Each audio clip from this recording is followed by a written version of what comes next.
हाँ बिल्कुल बिल्कुल पहनाइए किसान जी को पहनाइए। हाँ ये लाइए दे दीजिए बस। अच्छा नहीं हमें दे दो ना। अरे लाओ देवता जी लाओ। पहन लो। अरे पहन लीजिए। हो गया हो गया चलिए हो गया सर।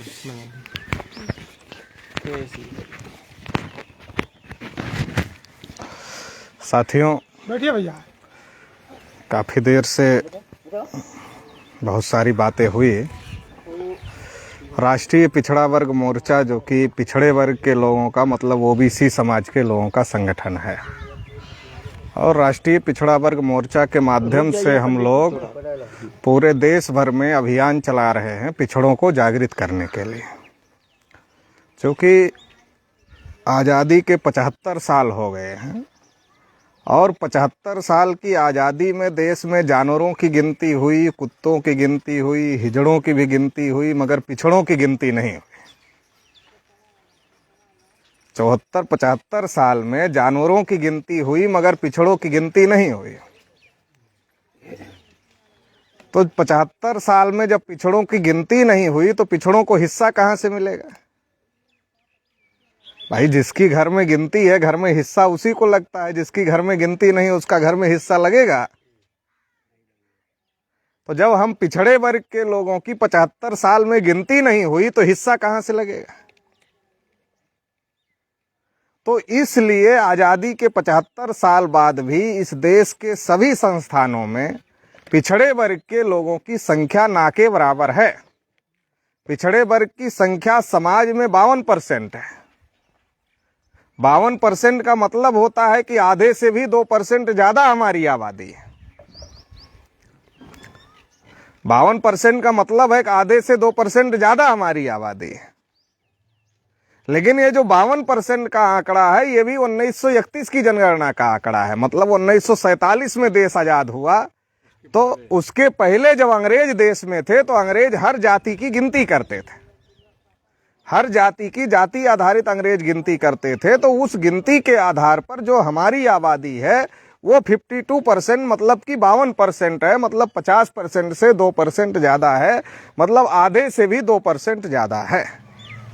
लेकिन आज़ादी के 75 साल में हमारी गिनती तक नहीं हुई तो हमें हक हिस्सा मिलने का सवाल तो बहुत दूर तक है। लेकिन गिनती क्यों नहीं हो रही? क्योंकि हमें पता ही नहीं कि हमारी गिनती नहीं हो रही। पिछड़े वर्ग के लोगों को ये बात का पता ही नहीं है कि हमारी गिनती नहीं हो रही है। हम क्या हैं, हम क्या थे, हमको क्या मिला, क्या मिलना चाहिए और क्या नहीं मिला, इसकी जानकारी अगर हमको नहीं होगी तो हम लड़ेंगे किस बात के लिए? कोशिश किस बात की करेंगे? प्रयास किस बात का करेंगे? पहले हमको तो जानकारी होनी चाहिए कि हमारा हिस्सा कितना है, तब हमको वो हिस्सा मिला कि नहीं मिला। अगर नहीं मिला तो हमको मिलना चाहिए। इसके लिए हम लड़ाई लड़ने का काम करेंगे। तो राष्ट्रीय पिछड़ा वर्ग मोर्चा इसके लिए निकला हुआ है पूरे देश भर में। क्योंकि हो क्या रहा है कि हर लड़ाई में पिछड़े वर्ग के लोग शामिल हैं। जब देश में अंग्रेज थे तब हमारे लोगों को ये बात समझाई गई, ये बात बताई गई कि अंग्रेजों की वजह से तुम्हारी समस्याएं, अगर अंग्रेजों को देश से भगा दो तो तुम्हारी समस्याओं का समाधान हो जाएगा। तो अगर आप आजादी की लड़ाई उठाकर देखो तो सबसे ज्यादा लड़ाई अगर किसी ने लड़ी तो पिछड़े वर्ग के लोगों ने, ओबीसी समाज के लोगों ने लड़ी। और उस लड़ाई में एक बड़ा नाम जो था वो सरदार वल्लभ भाई पटेल का था। गांधी जी ने भी लिखा कि अगर मुझे सरदार नहीं मिले होते तो मैं अंग्रेजों को देश से भगाने में सफल नहीं होता। ये बात गांधी जी को याद था कि अगर मुझे सरदार नहीं मिलते तो अंग्रेजों को देश से भगाने में मैं कामयाब नहीं होता। ये बात गांधी जी को तब तक याद थी जब तक सरदार पटेल मुख्यमंत्री प्रधानमंत्री के दावेदार नहीं थे। जब सरदार पटेल प्रधानमंत्री के दावेदार हो गए और कांग्रेस की जितनी राज्यों में कमेटियां थी सभी राज्यों के लोगों ने सरदार पटेल के समर्थन में वोट कर दिया, तब गांधी जी को यह बात याद नहीं थी कि सरदार पटेल की वजह से हम अंग्रेजों को भगाने में कामयाब हो रहे हैं, ये बात गांधी जी को तब याद नहीं थी। और गांधी जी ने सरदार पटेल को प्रधानमंत्री नहीं बनने दिया, वीटो पावर का इस्तेमाल किया और वीटो पावर का इस्तेमाल करके पंडित जवाहरलाल नेहरू को देश का प्रधानमंत्री बनाया। जेबी कृपलानी ने लिखा है कि मुझे गांधी जी ने कहा कि पर्ची लिख करके दो सरदार को कि सरदार अपना नाम वापस ले लो। मैंने जब पर्ची लिख के सरदार को दिया तो सरदार ने वो पर्ची गांधी जी की तरफ बढ़ा दिया और गांधी जी ने फिर पर्ची कृपलानी साहब की तरफ बढ़ा दिया और कृपलानी साहब ने फिर पटेल साहब की तरफ बढ़ा दिया। पटेल साहब को पता चल गया कि ये गांधी जी की मर्जी से ये पर्ची आई है, बगैर गांधी जी की मर्जी के ये पर्ची नहीं आई है। तो सरदार पटेल को अपना नाम वापस लेना पड़ा। आज जो कश्मीर का मामला खड़ा हुआ है, अगर सरदार पटेल देश के प्रधानमंत्री बने होते तो मामला होता नहीं।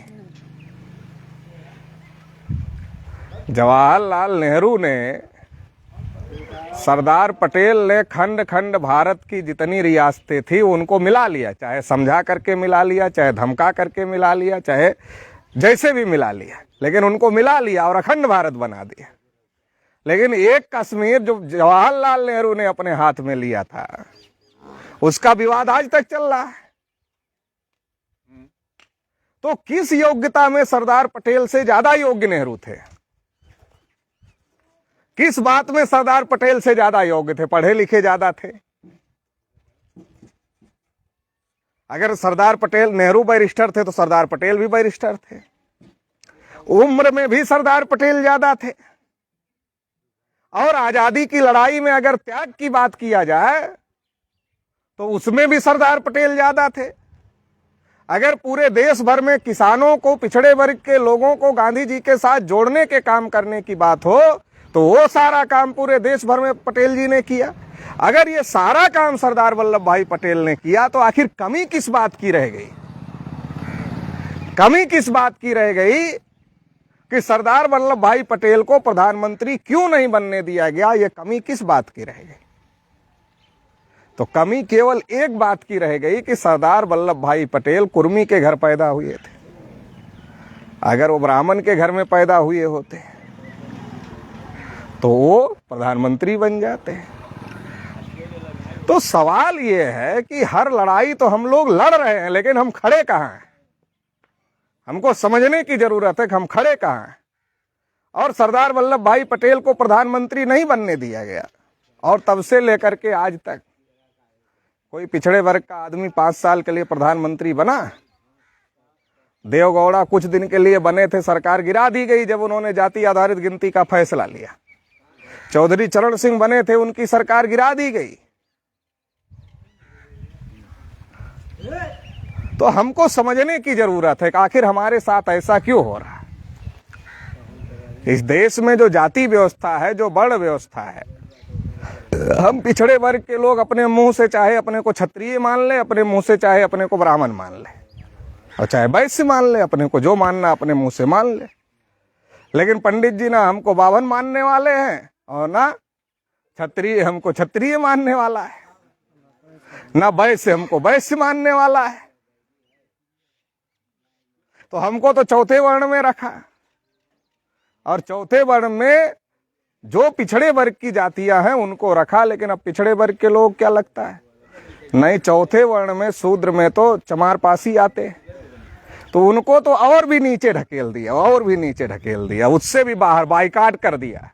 हुक्का पानी बंद करना जिसको बोलते हैं ना, तो उनका तो हुक्का पानी बंद कर दिया। गांव के दक्षिणी दिशा में मिलेंगे, जहां मिलेंगे, दक्षिण दिशा में बसा दिया, हुक्का पानी बंद कर दिया और कहा इनसे जो मतलब रखेगा उसका भी हुक्का पानी बंद हो जाए। अब तो थोड़ा मामला बदल गया है, नहीं तो कोई जाके अगर खा ले उनके यहाँ, कहते बाइकाट करो, खा लिया उधर जाके, कहते थे कि नहीं कहते थे? यही हुक्का पानी बंद करना होता है। तो जो शेड्यूल कास्ट के लोग हैं, अनुसूचित जाति के लोग हैं, वो तो और ज्यादा नीचे गिरा दिए गए और पिछड़े वर्ग के लोगों को शूद्र बनाया गया और कहा गया अपनी अपनी जाति का पेशा ही करना है। तो कुर्मी अनाज पैदा करता है, यादव दूध बेचता है, मौर्य सब्जी बेचता है, विश्वकर्मा लोहा बेचता है, बढ़ई लकड़ी बेचता है कि नहीं है? कहार पानी भरता, सबका जाति पेशा है ना। ये कैसे हो सकता है कि सारे लोग एक ही जाति का एक ही काम करें? ये तो हो नहीं सकता। ये तो बंदिश लगी तब हुआ। आज संविधान ने मौका दिया तो मान लो सब लोग सब कर रहे हैं कि नहीं कर रहे हैं, क्योंकि मौका मिला। लेकिन संविधान लागू होने के पहले मौका नहीं था। मौका नहीं था तो जबरदस्ती से जो जिस जाति का था उसको कहा गया था कि तुमको अपना अपना पेशा ही करना है, और पेशा करना है तो पंडित जी को मुफ्त में देना भी है। पंडित जी को मुफ्त में देना है। जैसे हम लोग छोटे छोटे थे तो पंडित घर में आते थे तो कहते थे नहीं भाई ठीक है सब बना दो, लेकिन पूड़ी मत निकालना, पूड़ी हम निकालेंगे। पूड़ी अगर कुर्मी निकालेगा तो पंडित खाएगा तो वो ठीक नहीं। सब्जी बना दो लेकिन नमक हम ही डालेंगे। मतलब आपके दिमाग में कहीं ना कहीं आप नीच हैं और हम ऊंच हैं। ये जो भावना डेवलप की गई और कहा कि हमारी सेवा करो, तो जो कुर्मी है वो अनाज देगा, जो मौर्य है सब्जी देगा, जो यादव है दूध देगा, दे रहा ना मुफ्त में। और कहा इसके बदले में कोई उम्मीद मत करना, निष्काम भाव से सेवा करो। तो निष्काम भाव से सेवा का मतलब क्या? हमारी सेवा करो मगर हमसे कोई उम्मीद मत करो। यह है निष्काम भाव से सेवा करना। तो निष्काम भाव से हमारी हजारों पीढ़ियों ने निष्काम भाव से सेवा किया। क्यों किया? क्योंकि हमारे लोगों को बताया गया, यही तो तुम लोगों ने पिछले जन्म में गलती किया, पंडितों की निष्काम भाव से सेवा नहीं किया, इसलिए तुम शूद्र के घर में पैदा हो गए, इसलिए तो मेहनत करना पड़ा, नहीं तुम भी पंडित बन गए होते। तो कहा चलो ये जन्म तो खराब हो गया, अगला सुधार लेते।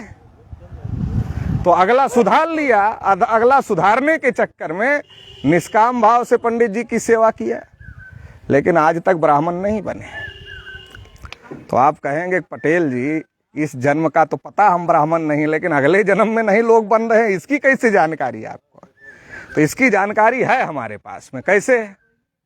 देश में पिछड़े वर्ग की संख्या 52% है। अगर आधे लोग भी ईमानदारी से सेवा किए होंगे तब भी 25% बनते हैं ना। और अगर वो ब्राह्मण हो जाते तो ब्राह्मणों की संख्या कितनी हो जाती? 25, 3, 27, 27.5, 28% हो जाती कम से कम। लेकिन आज भी 3.5 पे ही टिके हुए और गिनती हो जाए कहीं 2-2.5 पर न चले जाएं, क्योंकि पैदा तो ज्यादा कर नहीं पाते ये लोग, पैदा तो ज्यादा हम ही लोग करते हैं। तो वो भी कहीं थोड़ा डाउन न चला जाए। तो इसका मतलब अगर हमारे लोग बन गए होते तो संख्या बढ़ गई होती, लेकिन हमारे लोग तो बने नहीं। तो ये तो मूर्ख बनाने का और कमाने और खाने का धंधा है। इसलिए ज्योतिबा फुले ने लिखा कि जैसे बाल काटना नाई का धर्म नहीं है, धंधा है, वैसे शादी कराना, विवाह कराना, पूजा कराना, पाठ कराना ये ब्राह्मण का धर्म नहीं है, ये धंधा है। आप सुबह उठ के खेत में जाओगे, दिन भर खेत में काम करोगे, शाम को आओगे तब आपको खाना मिलेगा ना। मजदूर है तो किसी के यहाँ मजदूरी करेगा तब खाना मिलेगा, दुकानदार है तो अपनी दुकान पे जाएगा। लेकिन पंडित जी पूजा पाठ करके खाएंगे, तो वो उनका धंधा है, उनका धंधा है। लेकिन उस धंधे को हमको धर्म समझा दिया। तुम हमको दान करो, तुमको मिलेगा। कहाँ मिलेगा? मरने के बाद मिलेगा। जिंदा रहते कुछ नहीं मिलेगा, मरने के बाद मिलेगा। यहाँ का कोई हिसाब किताब नहीं है। मरने के बाद का सारा हिसाब किताब पंडित जी के पास में है, जिसका ना तुमको पता ना उनको पता। और इतने पता होता तो पहले अपना मरने का हिसाब किताब लगा लेते। अपना तो पता नहीं है मरने के हिसाब किताब का, लेकिन आपका हिसाब किताब जरूर लगा रहे। तो ये सारी बातें जो है पहले से चली आ रही है। अब इन चीजों को तोड़ने की जरूरत है और हमको समझने की जरूरत है, क्योंकि अब देश में संविधान लागू है और संविधान में सबको अधिकार मिला हुआ है। तो इस देश में जितनी लड़ाइयां हुई उसको पिछड़े वर्ग के लोगों ने लड़ने का काम किया। अभी भी आप देखो, अभी जो लोग मरते हैं बॉर्डर पे, आप देखो, आप लिस्ट देखो ना उनकी जो बॉर्डर पर मर रहे हैं, चाहे पाकिस्तान बॉर्डर हो चाहे चीन बॉर्डर हो, उठा के देख लो। ओबीसी एससी एसटी के लोग नहीं है, माइनॉरिटी के लोग नहीं है, तो कौन है? उठा के लिस्ट आप देख लो। आज की भी बता रहे हैं, लड़ते हम हैं तो हम देश में अधिकार वंचित क्यों हैं? क्या हमने कभी सोचा? अगर हम किसान हैं तो किसान को अपनी फसल का दाम रखने का अधिकार क्यों नहीं मिला? क्योंकि आपने आजादी के 74-75 साल में किसान को प्रधानमंत्री नहीं बनाया। किसान को प्रधानमंत्री नहीं बनाया आपने। आप जाति के नाम पर वोट दे सकते हो, धर्म के नाम पर वोट दे सकते हो, क्षेत्र के नाम पर वोट दे सकते हो, भाषा के नाम पर वोट दे सकते हो, लेकिन किसान के नाम पर वोट कब दिया? किसान के नाम पर वोट कब दिया? और जब किसान के नाम पर वोट नहीं दिया तो ये लड़ाई लड़ेगा कौन वहां जाकर के? जब जाति के नाम पर वोट मिल रहा तो किसान की बात क्यों करे, नौजवान की बात क्यों करे, रोजगार की बात क्यों करे, शिक्षा की बात क्यों करे? क्यों करेंगे? बिरादरी के नाम पर ही वोट मिल जा रहा। बिरादरी चाहे भाजपा में जाए तो वोट दे देंगे, बिरादरी चाहे सपा में जाए तो वोट दे देंगे, बिरादरी चाहे जिधर जाए उधर वोट दे देंगे। कोई ईमान धर्म है नहीं बिरादरी का। केवल बिरादरी ही अगर ईमान धर्म है तो सत्यानाश तो होगा ना। केवल अगर बिरादरी ही ईमान धर्म है तो सत्यानाश तो होगा। अगर लड़ाई लड़ने वाला नेता नहीं बनाओगे, बिरादरी के नाम पर नेता बनाओगे तो सत्यानाश होगा। इसलिए खेती किसानी घाटे का सौदा हो गई। हम इलेक्शन में अपने जिले में घूम रहे थे तो हमने कहा भाई आलू कैसे पैदा हुई? बोले आलू तो बहुत बढ़िया पैदा हुई, लेकिन कोई पूछ ही नहीं रहा है। तो पैदा होने से क्या फायदा है? जब कोई पूछ ही नहीं रहा है तो पैदा होने से क्या फायदा है? जब तुम्हारे घर में पैदा हो जाएगी तो कोई खरीदेगा नहीं, इसलिए तुम्हारा नुकसान हो जाएगा। और जब पैदा नहीं होगी तो महंगाई रहेगी तो भी तुम्हारा नुकसान हो जाएगा। तो तुम्हारा तो फायदा किसी स्थिति में हो ही नहीं रहा है। तो इसके बारे अच्छा हो क्यों नहीं रहा? क्योंकि नीति बनाने वाले हमारे लोग नहीं। नीति बनाने वाले हमारे लोग नहीं। तो क्या कभी हम लोगों ने सोचा कि हमारे भी अधिकारी होने चाहिए? क्यों नहीं? हमारे भी जज होने चाहिए? क्यों नहीं है? हमारा भी प्रधानमंत्री होना चाहिए? क्यों नहीं है? हमारा भी मुख्यमंत्री होना चाहिए? क्यों नहीं है? क्या कभी हमने सोचा? और जब हमने नहीं सोचा तो कैसे बनेगा? शेड्यूल कास्ट के लोगों को हमसे भी नीचे रखा गया। उनकी संख्या के अनुपात में उनको आरक्षण जब संविधान लागू हुआ तो मिल गया। मिला कि नहीं मिला? आदिवासी जंगलों में रहते हैं, उनको भी उनकी संख्या के अनुपात में आरक्षण जब संविधान लागू हुआ तो मिल गया। लेकिन हम पिछड़े वर्ग के लोग संख्या में भी मजबूत हैं, ताकत में भी मजबूत हैं, हमको क्यों नहीं मिला? क्योंकि हम इसकी लड़ाई ही नहीं लड़ते, हम इसको समझ ही नहीं पाए। जब डॉक्टर अंबेडकर इस लड़ाई को लड़ रहे थे तब हमको समझाया गया को तो चमारों की लड़ाई लड़ रहे हैं, तुम्हारी लड़ाई तो लड़ नहीं रहे हैं। संविधान सभा में डॉक्टर अंबेडकर ने पिछड़े वर्ग के लोगों की लड़ाई लड़ी और आर्टिकल 340 संविधान सभा में लिखने का काम किया संविधान में, और उसकी वजह से कालेलकर कमीशन बना। और जब नेहरू आयोग लागू नहीं कर रहे थे तो बाबा साहब डॉक्टर अंबेडकर ने इस्तीफा देने का काम किया। आज तो इतने विधायक मंत्री हैं, आपको आरक्षण नहीं मिलेगा तो कोई इस्तीफा दे देगा? लेकिन वो तो कानून मंत्री थे, इस्तीफा दे दिया। आपके जाति बिरादरी के तो नहीं थे, लेकिन फिर भी दिया। अगर बिरादरी की बात किया जाए, मूल निवासी की बात किया जाए तब तो थे, लेकिन जिस बिरादरी की सोच हम आप रखते हैं, अगर उस बिरादरी की बात किया जाए तब तो नहीं थे, लेकिन इस्तीफा देने का काम किया। और इसलिए नेहरू को आयोग बनाना पड़ा। लेकिन नेहरू ने आयोग की रिपोर्ट लागू नहीं किया। नेहरू को हम लोग नेता मानते, लेकिन नेहरू ने लागू नहीं किया। और जिस अंबेडकर ने लड़ाई लड़ी उसको हमारे दिमाग में क्या भर दिया गया कि ये तो चमारों के लिए काम किया। भर दिया गया कि नहीं भर दिया गया? तो उनकी वजह से जो आज 27% आरक्षण मिल रहा है ओबीसी को, वो भी उनकी वजह से मिल रहा है। मंडल कमीशन बना 16 नवंबर 1992 को मंडल कमीशन का फैसला आया। क्या फैसला आया? 52% को केवल 27% आरक्षण मिलेगा। जिसको 52 रोटी की भूख है उसको 27 रोटी खिलाई जाएगी, मतलब कुपोषित बना के रखा जाएगा। और 52% में भी क्रीमी, 27 में भी क्रीमी लेयर लगा दिया। क्रीमी लेयर का मतलब है जिसके पास दांत है उसको चना नहीं मिलेगा, और जिसके पास दांत ही नहीं है उसको चना दिखाया जाएगा, क्योंकि वो चना खा नहीं सकता है। जो ओबीसी के पास इतना पैसा है को अपने बच्चे को कोटा भेज दे तैयारी के लिए तो क्रीमी लेयर में आ गया।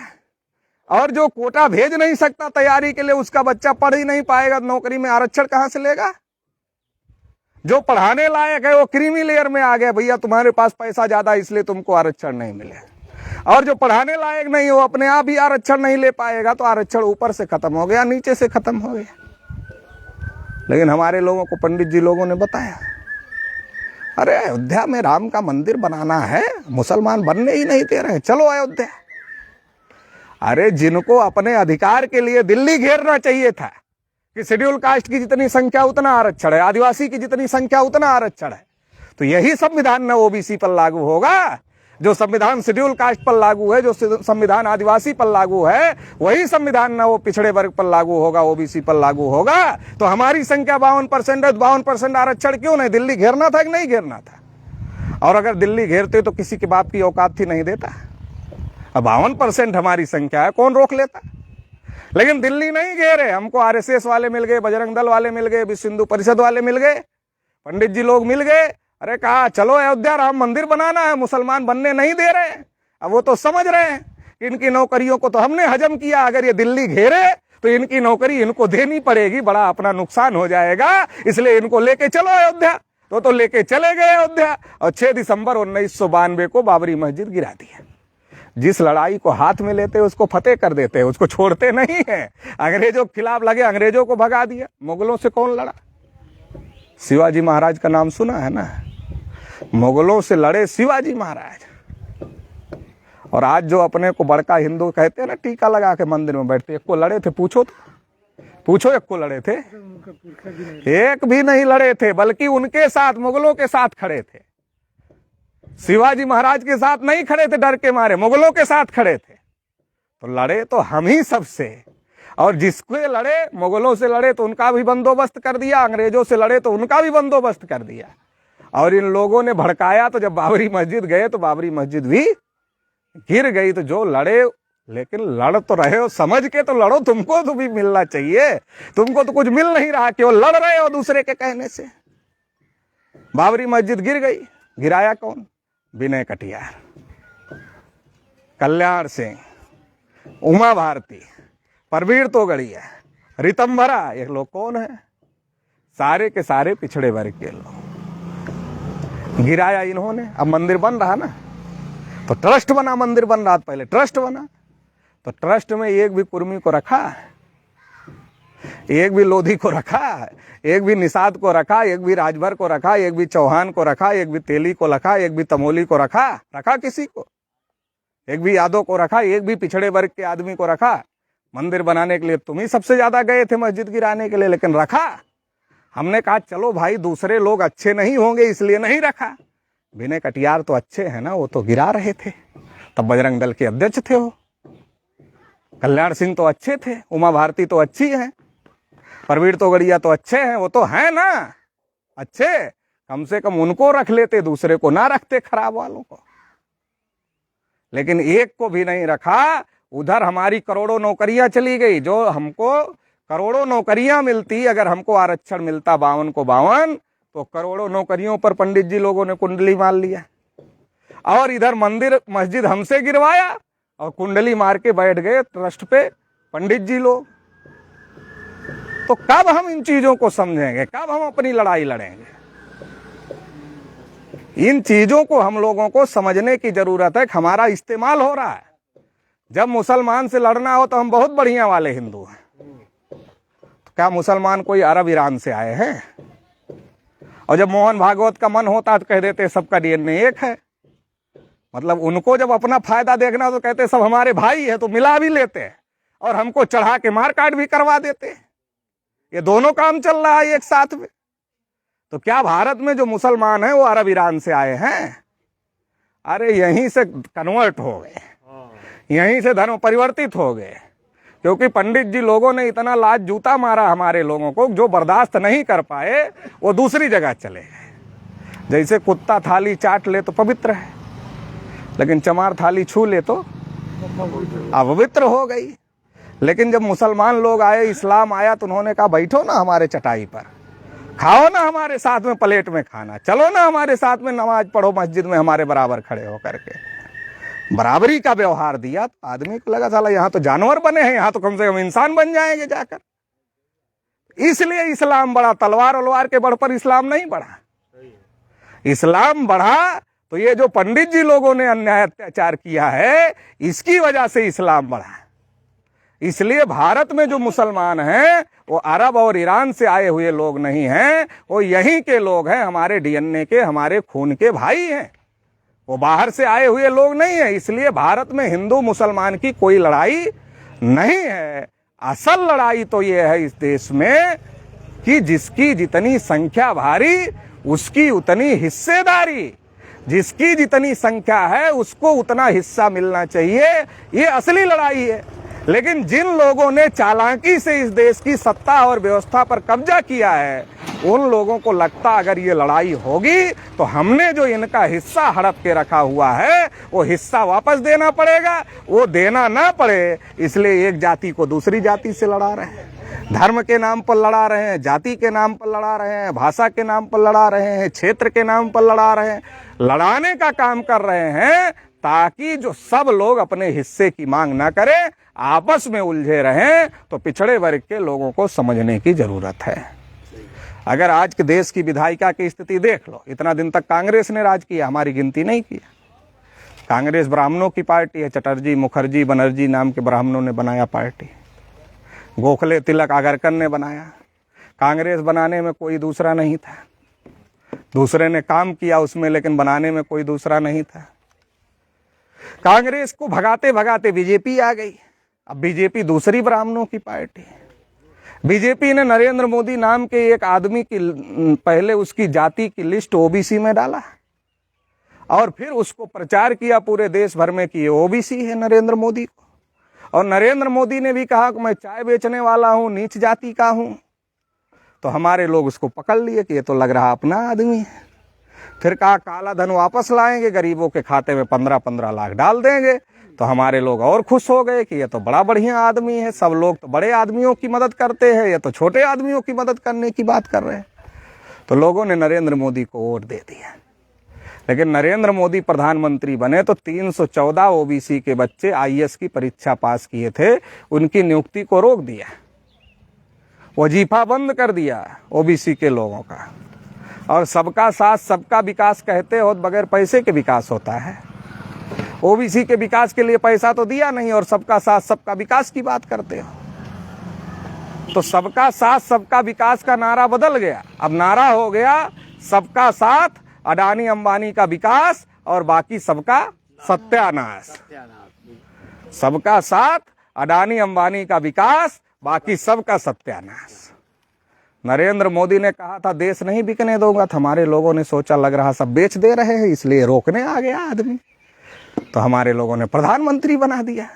अब प्रधानमंत्री बना दिया तो कसम खा लिया मोदी ने, देश का एक एक कण जब तक अडानी और अंबानी को नहीं सौंप देंगे तब तक चैन से नहीं बैठेंगे। सही है, बिल्कुल सही है। कसम खा लिया कि नहीं खा लिया? अब रोज आप पढ़ो, अखबार, टीवी देखो, ये एयरपोर्ट बिक गया, ये बिक गया, ये रेलवे स्टेशन बिक गया, ये विभाग बिक गया, इंडियन ऑयल बिक गया, भारत पेट्रोलियम बिक गया, टेलीफोन बिक गया, सब बिक गया। जो पुराने लोग हैं आप देखिए, जिस गांव में कोई रेलवे में पुराना होगा तो 7-8 घर जरूर होंगे अगल बगल। जो टेलीफोन में जहां होंगे 7-8 घर इकट्ठे होंगे। क्यों? पहले अनपढ़ आदमी रेलवे में गया गड्ढा खोदने या मेहनत का काम करने, परमानेंट हो गया, सरकारी हो गया। गांव से 10 आदमी और लेके गया, उन्हें भी सरकारी कर दिया। फिर अपने बच्चों को लगा दिया, खुद रिटायर हुआ, पेंशन लिया। ऐसे टेलीफोन में लोग गए, ऐसे पीडब्ल्यूडी में लोग गए। मतलब पहले अनपढ़ लोगों को सरकारी नौकरी मिल जाती थी। आज जिसको आप ग्रेजुएट इंजीनियर बना रहे हो, पढ़ा लिखा बना रहे हो, उसको भी सरकारी नौकरी नहीं है। आप बीटेक कराते हो इज्जत बचाने के चक्कर में, जब तक लड़के की शादी नहीं होती तब तक वो किसी कंपनी में 10-15 हजार की नौकरी करता है, और जब शादी हो जाती है तो लौट के आता, कहता अब यहीं कुछ करेंगे, वहां कुछ है नहीं। ये स्थिति है। तो हमको समझने की जरूरत है देश जा कहां रहा है, हम जा कहां रहे हैं, इसको समझने की जरूरत है। ये देश अडानी और अंबानी को गिरोही रखने की तैयारी चल रही है। और इस देश में सारे लोगों को शिक्षा से वंचित किया जा रहा। प्राइमरी स्कूल उठा के देख लो, किताब भूल जाएगा, कटोरा नहीं भूलेगा बच्चा। और कक्षा 8 पास हो जाएगा, उसको कहो अपना नाम लिख, अपने माँ का नाम लिख, अपने बाप का नाम लिख, अपने दादी का नाम लिख, अपने बाबा का नाम लिख। 5 नाम लिखने के लिए बोल दीजिए, लिख नहीं पाएगा। सही है। जो 5 नाम नहीं लिख सकता वो कौन सा डॉक्टर बनेगा, कौन सा मास्टर बनेगा, कौन सा वकील बनेगा, कौन सा इंजीनियर बनेगा। तो किसके बच्चे जा रहे हैं प्राइमरी स्कूल में पढ़ने? कई ठू पंडित के, कई ठू ठाकुर के बच्चे जा रहे हैं, कई ठू जा रहे हैं।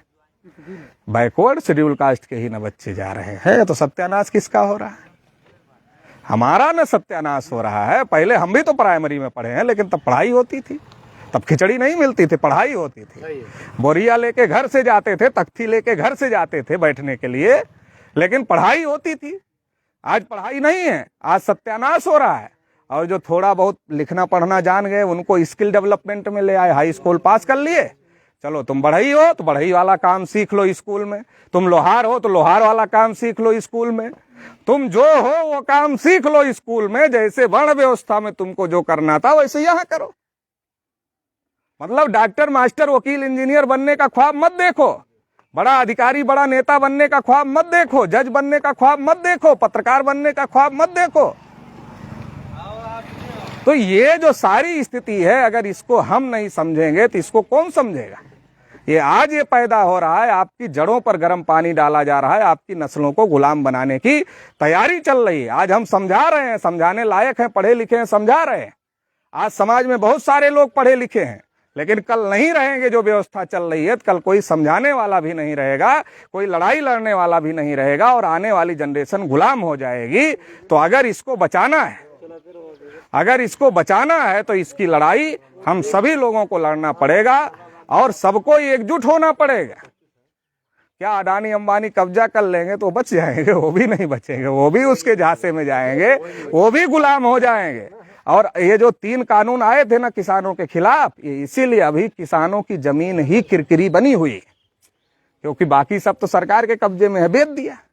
अब किसानों की जमीन जिसके ऊपर हम कहते हैं कि अपना कमाते हैं, अपना खाते हैं, ये भी छीनने की तैयारी है।